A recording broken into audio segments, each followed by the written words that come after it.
Well, good day, folks. Welcome back. This is a show about The Secret, a book by Byron Price. In this series, I go through the various back of the book individuals and the puzzles and try to determine what exactly the authors are trying to get in 1982. Today, we're talking about the pre revolutionary Warlock, otherwise known as Nostalgia Americana.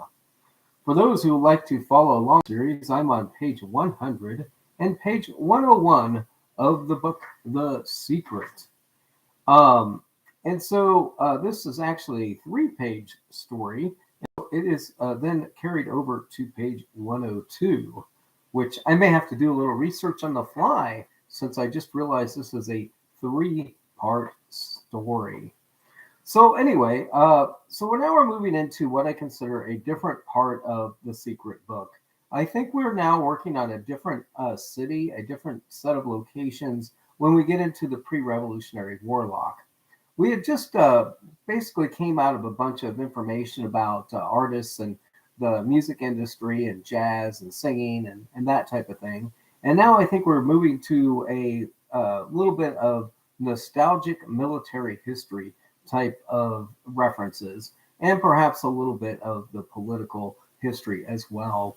And so, as we look into this, there are several names and people that are mentioned in this particular article.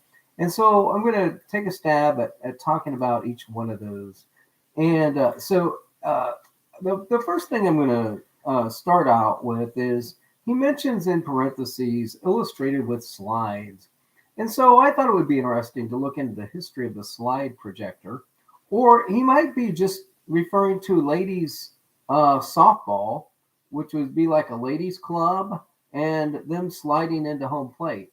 But of course, that would be too simple of an explanation as to why you would say a lady club slider, right? Okay, so the softball team, probably too easy. So let's look at the history of the slide projector. And the slide projector basically is a design that came out of the Eastman Kodak labs, at least the most recent incantation of that. Before, the projector was a lamp lit type of thing called a magic lantern. And I don't think too many ladies' clubs were using quote unquote magic lanterns. So I think this has more to do with the carousel slide projector, Eastman Kodak Company. And that's a company that was in New York. Interestingly enough, the very first Kodak Carousel Model S is actually in the Modern Museum of Art in New York. But I don't think we get a whole lot out of the slide projector mentioned here. But the interesting story of George Eastman, however, could provide a little bit of information. He was born in Waterville, New York. He's the youngest child of George Washington Eastman, and this might be part of the pre-revolutionary Warlock idea in that we're finding somebody with the name George Washington, if you will, and his mother's name was Mary Kilbourne. So we've got a Kilbourne now. I think Kilbourne's always an interesting name when it comes to looking at things that might have happened in the secret. Uh, there's a lot of people that that end up falling from the sky and that type of thing. I think one of the reasons that you have the slide projector mentioned is because I think one of the central characters in the secret puzzle is a guy who's going to be a photographer. He might be a photographer that does high altitude surveillance type of photography.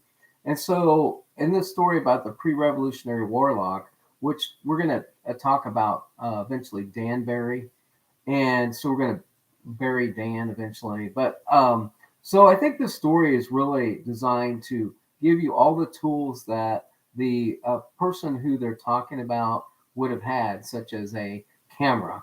And so I think really the camera part of this is probably the most important part. Maybe not necessarily the person that invented the camera, but considering that the Boston was found in the East End, and you've got a guy by the name of Eastman, and you're mentioning about a ladies' club and some sliding going on. That kind of puts you right there at the Suffolk University field in Boston, a little bit, if you will. And so the Daughters of the American Revolutions mentioned here, as well as the Sons of the Revolution. And again, these are all, things that came out of the Revolutionary War, George Washington, all of these things like that. I believe that the current location for the Daughters of the American Revolution is in Washington, D.C. There's a story about its founding being at Strathmore Arms, a home of Mary Smith Lockwood. And so, if you're talking about a warlock, right, the pre revolutionary warlock, maybe they're just trying to get you to the lady Mary Smith Lockwood and the DAR. And so, if you look at Mary Smith Lockwood, she basically was a little upset about the Sons of the American Revolutionary War not allowing ladies in or girls in, and so she worked with Susan B. Anthony, and who, by the way, is another of these women activists, and Elizabeth Cadet Stanton, and so they worked to basically establish this founders that they were the founders of the Daughters of the American Revolution, and so basically, I think maybe that is part of it. If you go on later on, there's a statue in 1929 that Gertrude Vanderbilt Whitney, who was a member of the Daughters of the American, also was involved in. And so the other thing is there's a mention to Jamestown in this as well, founding members of the Jamestown colony. Okay, so that's Mary Smith Lockwood. We could talk about George Brown Goode, who was he's from Albany, Indiana, New Albany, Indiana. He spent his childhood was in Cincinnati, and then Armenia, New York, and he's the one that's kind of associated with the founding of and being in charge of the list of those who are going to go on the Sons of the American Revolution list, if you will. And he died in Washington, D.C. He was involved with the Fish Commission. He had a PhD from Indiana University. He was a member of the Philosophical Society of Washington.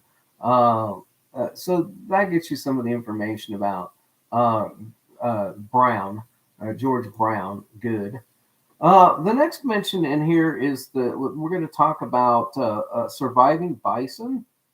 And it's interesting that maybe we need to be looking for a bison in some image as a final location for one of these casks. But the next mention is of the Bowie knife. And I thought it instructive that if they're going to mention a specific knife, that we might want to find out, well, what's the Bowie knife and who is the Bowie knife all about? And so a Bowie knife is a fixed blade fighting knife. It was created by Resin Bowie for his brother Jim Bowie, and there was this famous sandbar fight that occurred. And the sandbar fight was basically this knife fight. And James Bowie, by the way, died at the Battle of the Alamo. So that would get you to the San Antonio deal. The sandbar fight was a one-on-one duel that a number of people got involved in 1827. And it was on a sandbar in the Mississippi River, a couple of miles north of Vidalia, Louisiana, and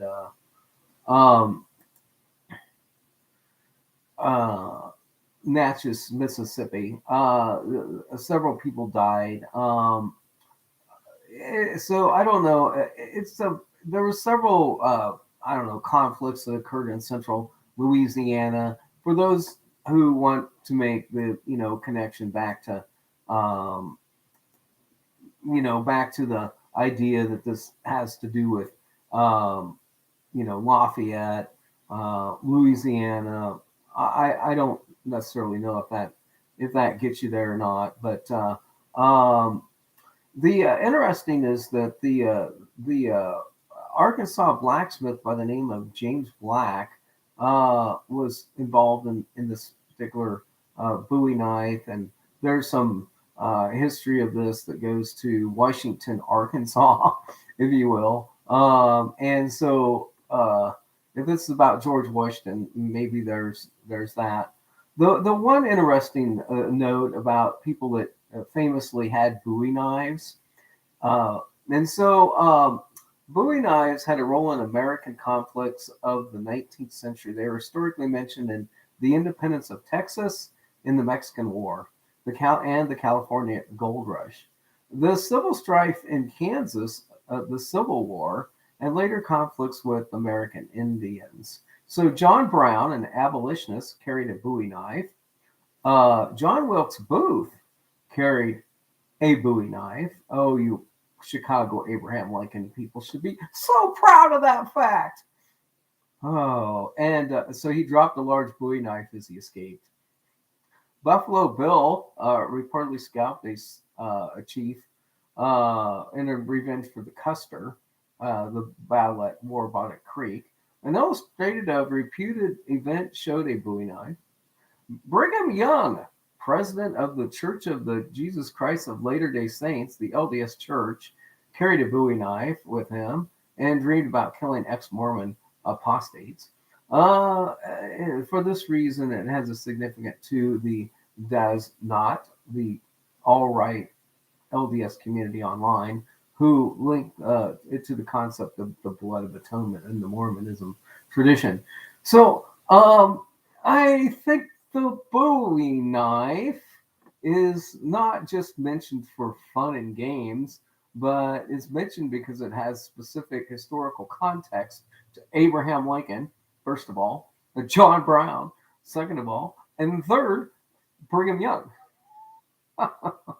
And so, yeah, it's amazing what you can find from just a little old tiny knife when it comes to a little research. And yet, people read and look at these images and don't look at the back of the book and just throw out things that might fit into the currently solved puzzles and think that they're just terribly not important. Okay, well, let's just keep going with this because, but wait, there's more. But wait, there's so much more. So as we read on into the book, we get introduced to Ethan Allen. And the Ethan Allen, I'm a little bit wondering whether or not Ethan Allen, we're supposed to go with the Ethan Allen, who is the American Revolutionary War patriot, or whether the Ethan Allen company is what we really need to look into. But we'll just start with the rural Connecticut and frontier upbringing of this guy. Allen led a failed attempt on Montreal, which resulted in his capture. So those that like Montreal, and he was imprisoned aboard a Royal Navy ship. I don't know how many times in the annals of the secret we get a Navy relationship or a Navy veteran or somebody that was in the Navy. The village people. The village people in the Navy, in the Navy. So the family moved to the town of Cornwall. And this is terribly confusing when you realize that when you read then later on in this about another Cornwallis and Lafayette, that you have a Cornwall. Maybe it's the Corn Palace in North Dakota or South Dakota. Where the hell is the Corn Palace at?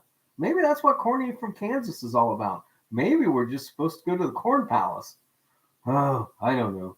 Anyway, so you get this whole his Cornwall and this kind of thing. He was married to a Fanny, I think. Did he marry Fanny? Who did he marry here? He married Francis. Oh, he's the brother of Ira Allen and the father of Francis Allen. Frances Margaret Fanny Allen was the first New England woman to become a Catholic nun. The daughter of Revolutionary War officer Ethan Allen. Well, there you go. And entered the Montreal convent of the Religious Hospitallers of St. Joseph in 1811. Ooh, Fanny Allen, a Montreal a connection. All right, so he was a member of the Green Mountain Boys, the Onion River Company, Vermont, a lot of different places.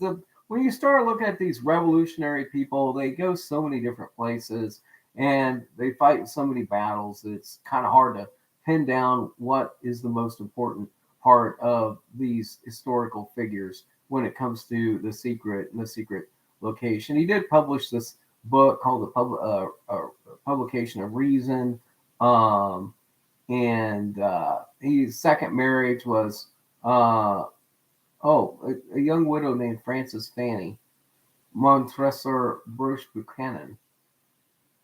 Oh, so that was his second wife. Okay, well, uh, notorious for acts during the siege of Boston. So their Fanny came from a notably loyalist background, including the cream brush, uh, and so that's the siege of Boston she was involved in. Uh, so she inherited land because of her role in that. So then maybe there's your Boston connection to the puzzle. The wife of Fanny comes into play here. Okay, so there's Ethan Allen. What else do we have? If you want to go to the Ethan Allen Company, who made furniture, by the way, this is basically a company that uh, uh, it was started by Theodore Baumritter. Oh, Baumritter. God, why do you give me a bomb? Why is there a Baumritter in here? And his brother-in-law Nathan S. Ansel. Oh, you were trying to get me to Frank Baum. I get it.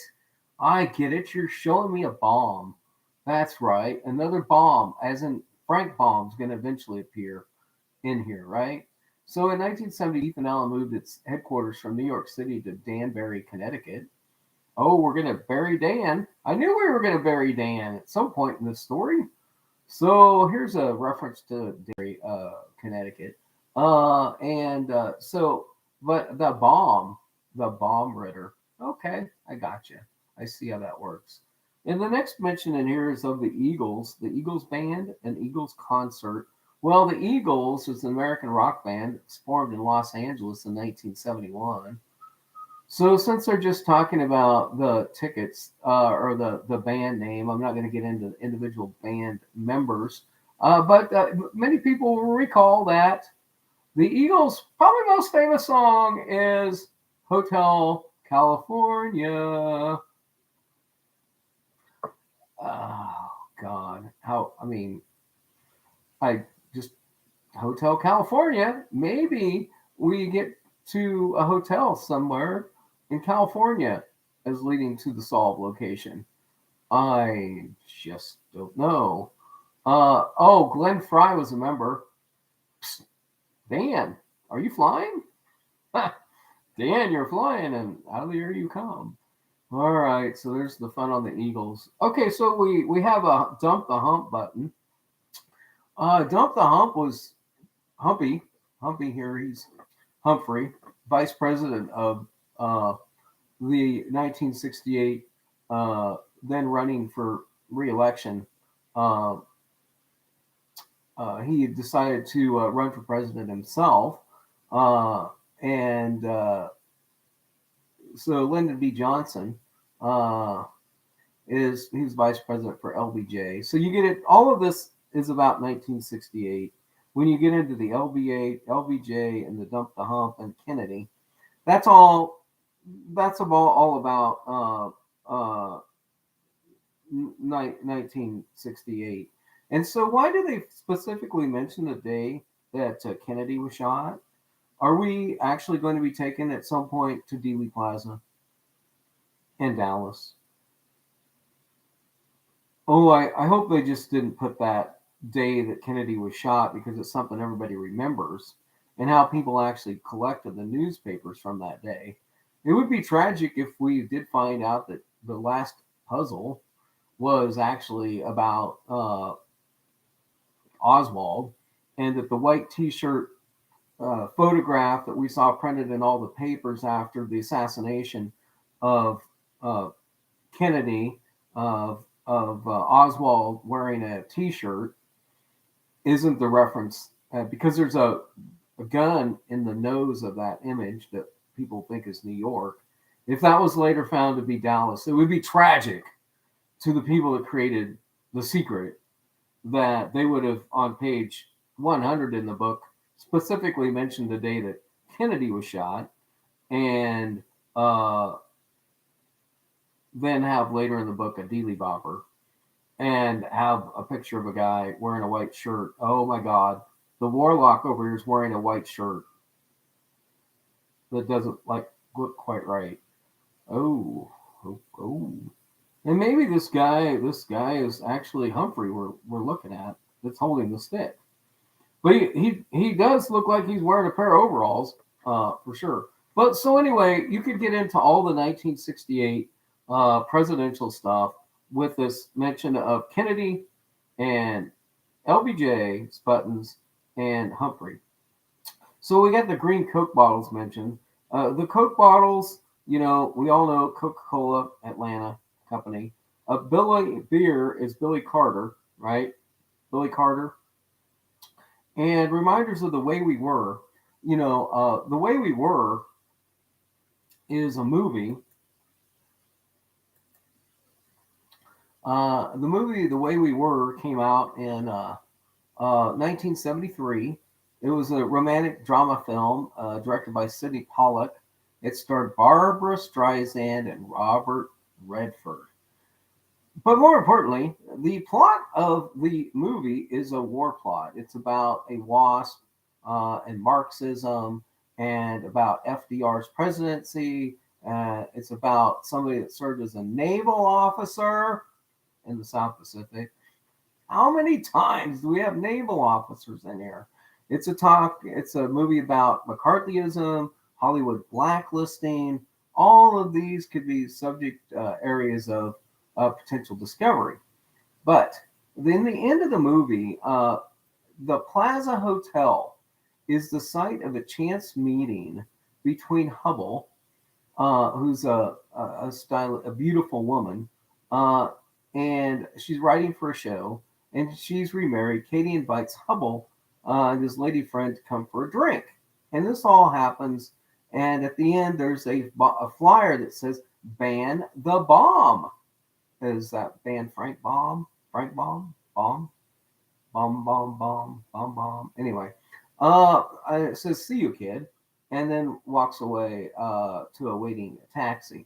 And Katie has remained faithful to who she is, flyer in hand. She is agitating now for "Ban the Bomb," her new political cause. The dump the hump actually could also, and so at the end of this is a whole scene with the daughter. And earlier in the book, earlier in this, they mentioned the daughters of the conspiracy, the daughters of the Korean, and the illegitimate offspring of veterans against the Vietnam War. So we've got to be talking about military offspring. In the previous one, we talked about a guy whose mother was pregnant, and it led to the movie The Caine Mutiny. And so this kind of seems to have been a repeated theme into this one. And so there's that debate. So if you move over to the image itself, you've got an older guy that looks like, I don't know, Mr. Green Jeans. I don't know who this guy is. That's the only guy that I can think of that famously wore this pair of overalls. And I'm going to look that up in a minute. But this guy's standing on what looks to be a Chinese restaurant chair. At least that's the kind of chair that looks like to me is a chair that might be in a Chinese restaurant. And he's holding a crooked stick. I don't know, and that's pointing at the jacket. And uh, there's that type of jacket in the hat. Uh, that kind of military dress is probably important. There's a Jeep in this. That's how. By the way, that military Jeep of that age is just about how General Patton ended up having a problem. And I think that these they're pointing to a military museum, and that we need to be looking for a military museum of some sort. And this name in the background is A. G. Gillespie. Is it A. Gillespie? So we were looking. One of the images is going to have a gill, like a gill, a Gillespie, a gill. Some Eric maybe Eric Eric might have been Gill. Um, and so I think that in the background there's a Gil Gillespie mentioned. Um, and so just a few things from that. The overalls, there's always been this debate as to where the overall was invented. And so I looked up the history of the overalls. And so there seems to be a debate between Levi Strauss, which is obviously San Francisco origins, and Lee Jeans, which is, well, actually a company that was founded in, believe it, Salina, Kansas, of all places, and who actually owned the patent to the overalls. Well, Levi Strauss in 1873 ended up getting the jeans, the blue jeans. But the first mass produced bib overall was actually patented and produced by Lee Jeans in 1921. Bib overalls were being made before this patent by companies such as Carhartt, but Lee Jeans was able to patent the style first. Uh, yeah, so, there's your first patent, but not necessarily the inventor of the bib overall. The bib overall was actually made by a lady in North Carolina who was looking for a better way in which to clothe her railroad engineering husband. Now, again, she didn't seek a patent, did not mass produce. And so, if you go with the mass production of the bib overall, I think you have to kind of go with either Levi Strauss or Lee Jean Company as being the overalls. Abigail Carter from Clinton, North Carolina, invented a pair of overalls in 1859. And he was a railroad engineer. And so it became kind of a business because of the fact that more than one person wanted to have a pair of her clothes that she invented. And so I don't know if there's a whole lot of play in the fact that that was the actual first person. If you like the way we were, you can do some research on Barbara Streisand. And you'll find out she's a Brooklyn girl. Another connection, and that her family was Jewish, and her parent or her paternal grandparents immigrated from Galicia, Poland, and Hungary, and that her maternal grandparents were from the Russian Empire. Okay, the first dedication in the book has to do with what? Russian people who escaped Russia. So there's the whole Baba thing that you can go down and get into looking at Barbara Streisand and how her Brooklyn heritage may be part of the puzzle. But Robert Redford, is the other guy. Robert Redford. Well, I'm not going to go into Robert Redford, I guess. That'll just make this thing longer because I think that's getting a little bit far away from where we started here. So let's go back and wrap up. Humphrey, we talked about him. The Franklin Mint. So we get into this last part where it says the Warlock's greatest achievement so far has been the oversubscription to the Franklin Mint. bicentennial offering, and then they talk about Lincoln's distinguishing wart. Well, for those guys who like the seated Lincoln, I guess you get a little mention here in the back of the book for a wart on Lincoln's nose. So, hey, there you go. Get your little mention. Feel good about it. So the Franklin Mint was founded by Joseph Segal, Segal. He founded a bunch of companies. He was the founding guy for direct marketing of a number of different items, and the brand was owned by Sequential Brands of New York City at the time. Uh, Franklin Mint was founded in Wawa, Pennsylvania. Is where Joe Siegel founded the company. Wawa is kind of I don't know, a small, if you will. I don't know if that's the deal, but so let's look at Joseph Siegel. He was born to a Jewish family again. At the age of 13, he started printing. Oh, that's kind of something that old Byron might like, the printing business. He entered the Wharton School of the University of Pennsylvania in Philly guy. He taught marketing classes, and then he got into this advertising uh, business. So the passing of the General Douglas MacArthur uh, and the lining up banks to buy the last U.S. silver dollars is the reason that he eventually got into this business. So the passing of MacArthur, okay, and the notice of people lining up at banks. Okay, that sounds interesting. What is the U.S. Mint? And this guy's the U.S. Mint. Well, where is all the gold in stored? Well, all the gold's in California, in a bank in Beverly Hills in somebody else's name, or it's at the U.S. Gold reserves in Fort Knox. So we got Fort Knox. I think this is your best.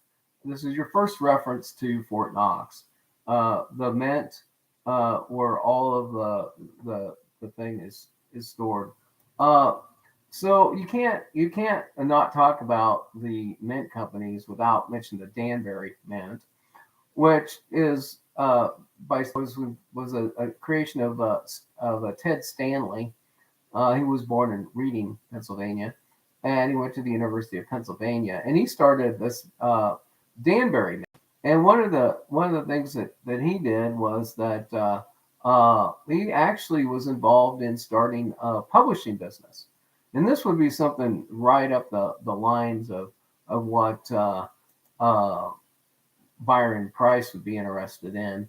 And so in 1970, under the name Postal Commemorative Society, so remember we've got this post office box in the back of the book, and mail order companies, I think, were part of the back of the book when you look at the record business and maybe mail order records. And now we're getting into the mail order, coins and the stamps and that kind of thing. But in 1973, Stanley started this company called MBI. Also, and it was in 75 known as the Easton Press. And the Easton Press was basically it was a publishing, and it published premium leather bound books, and many of these books were of science fiction.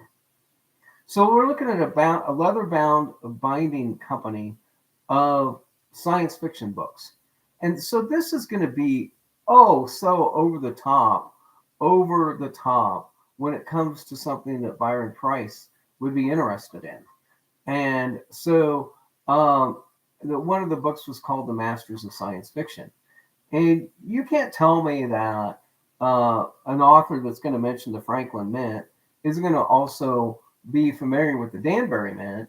And when I mentioned earlier, it talked about East and Kodak, right? in being the slide guy, and now we have another East man. I think the coincidence is not lost on the puzzle. Okay, so we got into Lafayette. The Lafayette dollar was a silver coin issued as part of the United States participation in the Paris World's Fair in 1900. For those of you who are following along, and for whom, after it was mentioned Lafayette, we then talk about a mint. So maybe what the author is in the history part of this section is talking about the Lafayette dollar and not necessarily talking about Lafayette as a general. Although you have all the Lafayette stuff, and we'll talk about that in a second. But maybe the simple references here is to the Lafayette dollar. And the reason I mention this is because if you actually Google the Lafayette dollar and you look at the coin, the Lafayette dollar is a strange double-headed coin with George Washington and Lafayette on the front of the coin. And on the reverse of the coin,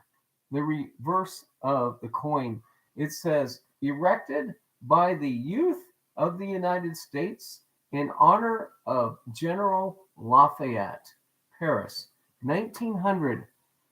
Picture of horse and rider carrying a sword. So maybe all of you people who have been splitting up the information in the back of the book and applying it only to your solve, Lafayette Square, have not been looking at what the author was intending the mention of Lafayette in the back of the book, and then the following offer to you of talking about minted coins.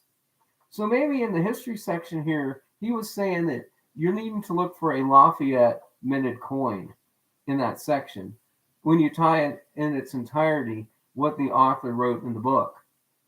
He didn't just say Lafayette Square. No. The Warlock's greatest achievement has been the oversubscription to the Franklin Mint's bicentennial offering of a life-size sterling silver reproduction of Lincoln's distinguishing wart.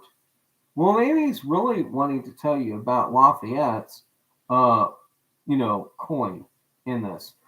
And so you look at the hand of the guy in the overalls. Is he holding a handful of coins? He's gripping onto something. And he's got this horse and rider. You see on his shoulder of the guy in the overalls, the horse and the guy riding it? Well, that's the obverse of this coin. And maybe when they told you, oh, it's the Fountain of Youth. Yeah, erected by the youth of the United States in honor of General Lafayette. The commemorative coin section of your library. Oh, I hate having to explain all this stuff to people. And so you can look at the history of that coin and the statue and the rider and all of this. And, the statue of this is obviously in Paris. The Lafayette dollar, by the way, is the first American coin to depict a U.S. citizen. After the Lafayette peace, the Mint did not again strike a commemorative silver dollar until the 1983 Los Angeles Olympic dollars. Once the coins were minted, the commission began sales at $2 each after February 1900, when the commission moved its offices from Chicago to Paris. Oh, yeah. Okay. Sales were handled by the American Trust and Savings Bank of Chicago. Only small numbers were sold to coin collectors. The price of this coin was $650 by 1975. In 1945, an Omaha coin dealer, Aubrey Beebe, learned about the coins from the government records and inquired, only to be told that the coins had been recently melted. Only 1,800 sold. Some 10,000 were returned to the United States. They were held for many years. So they were melted back down. Okay. All right. Well, we're talking about silver coins. All right. So we can't escape the obvious. We've got to go look at the we got to look at the what do they call this? The elephant in the room. We got to look at Mr. Lafayette. Lafayette, the general. Oh, let's resume our journey of Gilbert du Motier Marquis de Lafayette. Oh God, this guy's such, he's basically known as the hero of two continents, two countries, France and the United States, the hero of two worlds. Okay, well, I don't know, you can read about Lafayette, and everybody wants to just take Lafayette. And I don't know how people get all this Lafayette in New Orleans stuff, because on his second voyage to America, on his second voyage to America, he was placed in charge of troops. Most of this activity was in Philadelphia and in the north. It talks about the Cowpens, Virginia, and Yorktown. That's where most of this is at. He, National Guard, service in France, French massacre. He becomes a prisoner. Asks the United States to get him out of jail. He retreats from politics. They have this Bourbon Restoration. We get the Battle of Waterloo. All this, Then he takes a grand tour of the United States under the leadership in 1825. He arrives in New York, hailed as a hero. He goes to Boston and then Philadelphia. He goes to Independence Hall in Philadelphia. Then he ends up in Fayetteville, North Carolina. Fayetteville, North Carolina. We were in North Carolina earlier with the inventor of the overalls, right? Okay, so now we're in North Carolina. Similarity with Lafayette. He visited the Capitol in Washington, and then he goes to see the Monticello, and then the railroads became impassable, and so then he gets with Adams, and Andrew Jackson shakes his hand. Oh well, so we get all that excitement. And then in March of 1825, Lafayette began his tour of the southern and western states. The general pattern of the trip was that he would be escorted between cities by the state militia. Lafayette visited General Jackson at his home at the Hermitage in Tennessee. Oh, yeah, that's right. We had another mention of Tennessee when we had that Elvis Presley guy. He was traveling up the Ohio River by steamboat, and the vessel sank beneath him. Oops. That probably didn't leave a very good impression on old Lafayette. He was put in a lifeboat by his son and secretary, and then taken to Kentucky's shore and rescued by another steamboat that was going in the other direction. Its captain insisted on turning around, however, and taking Lafayette to Louisville, Kentucky. So here we have Lafayette in Louisville, Kentucky, and Fort Knox is where? Okay. From there, he went generally northeast, viewing Niagara Falls, the Erie Canal, and Albany. I see that information there about Lafayette. The only thing that links me to New Orleans is this D. Orleans Louis Philippe and some guy that he supported over in France in the Revolution of 1830.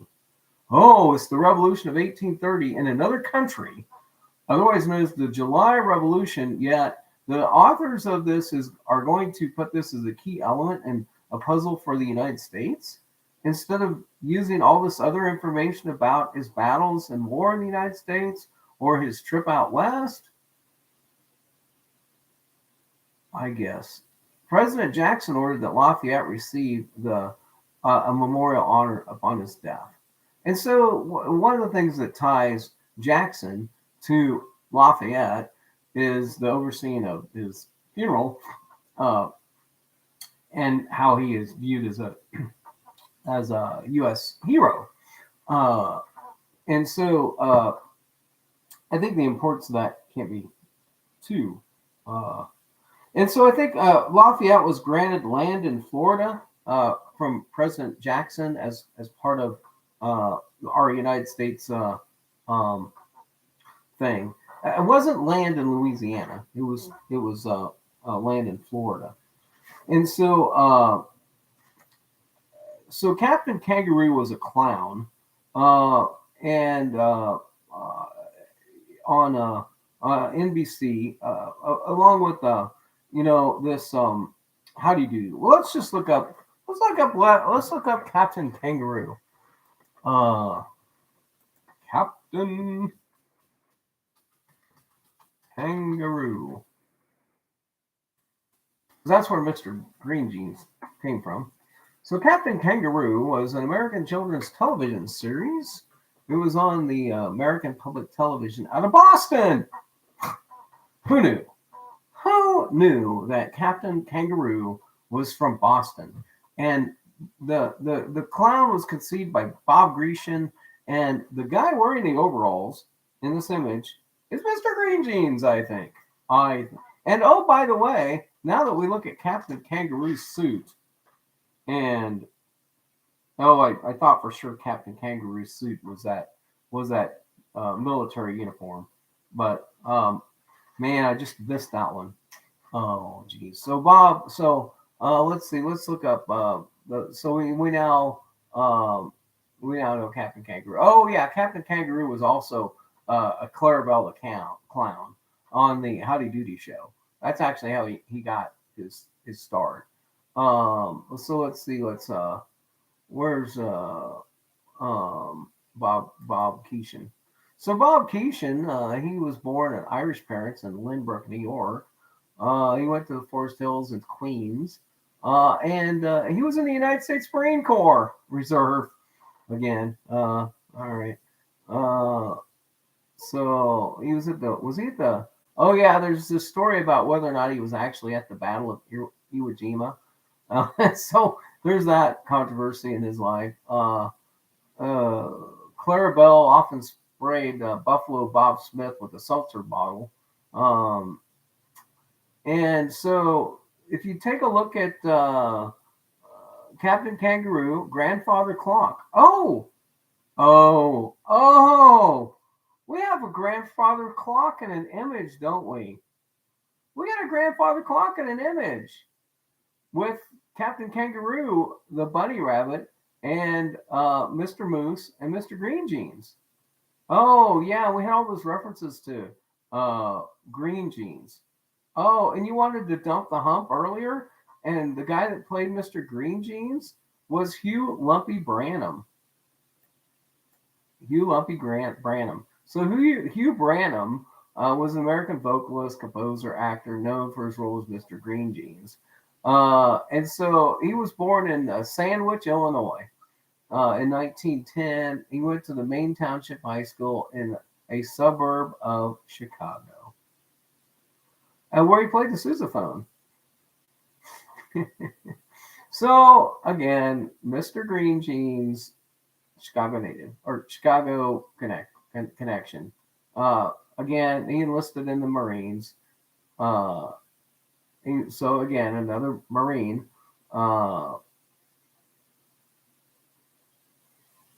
So like he says, his distinctive moniker was these pair of jeans. Maybe the Handy Manticore is actually Mr. Green Jeans.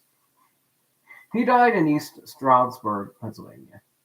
Oh, Hugh Branham, Mr. Green Jeans. By the way, Keeshan was a longtime friend of Fred Rogers of Mr. Rogers' Neighborhood, who we talked about earlier. And he actually, Keeshan actually died after stepping off a plane at the Toronto Pearson International Airport in 1981. So this would have been, would have been right at the time of the publishing of the book. So top of mind person here would have been Mr. Keeshan, who had a heart attack during this time when this came out. All right, so there's the information on that. And so in the next photograph page, you've got the Fort Knox cannon. Fort Knox is one of the towns that has a cannon as kind of its deal. And remember when I told you earlier that when you looked at the picture of the Stylus Devil, that it looked like there was a cannon in the Stylus Devil image? I really think that was a cannon because now we've got a cannon next to a big wagon wheel in the in this particular image. And so I think the cannon, some of you people are going to say, "Oh no, that cannon is right there in John Paul Jones or Joe Paul John Paul Jones Park, and John Paul Jones is a Navy or a uh, on the water Navy kind of guy. It's got a huge history about Navy and the Navy background, and Fort Hamilton's right there. And oh my God, all this Navy stuff has to do with the Verrazano Bridge, and that shirt that you see this guy wearing here in this image. That shirt has to do with the movie in which John Travolta was wearing that white puffy shirt, and so he didn't get that white puffy shirt dirty. He ended up putting a sheet over him in the movie, and that's not Mr. Green Jeans. It's probably actually what's his name, Tony, in the movie Saturday Night Fever, and this is the shirt from Saturday Night Fever, and he doesn't want to get that white shirt dirty, and he's going to go to the disco club. Hey, I'm all good with that, honestly.